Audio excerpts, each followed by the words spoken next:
Nandito na naman tayo mga amigo. Ito pala yung adapter ng TV Plus na sira. Na bali, pag sinasaksak po natin ito, nag-blink po yung TV Plus box. Nag-blink yung pula.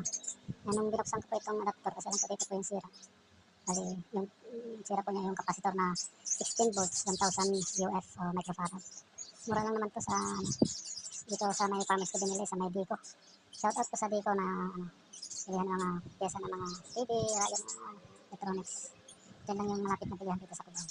Nasa loob mismo ng farmers. 6 pesos lang po yung isang kapastor na yun, yung pinalit natin para mapagana yung TV Plus. Yun lang naman yung kung sira ng pagka may TV Plus. Ganun din po yung JMA for the box, may dalawang kapastor din po sa loob.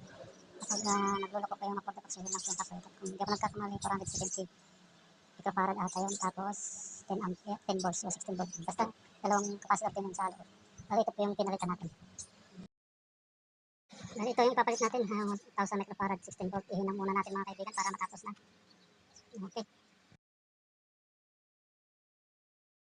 Okay, yan na po. Nakikabit na po natin yung kapasitor sa ating adaptor. Yan. Bali, yan po yung pinalitan ko. Subukan po natin kung hindi po siya puputok. Ano? Ikabit ko muna. Ito po siya, ito. Ito po yung pinalitan. 1000 microfarad, 16 volt. Ito na po, gumagana po siya. Gamitin natin ang multitester. Tingnan natin kung ilang voltahe na po yung lumalabas sa kanya. Ito po.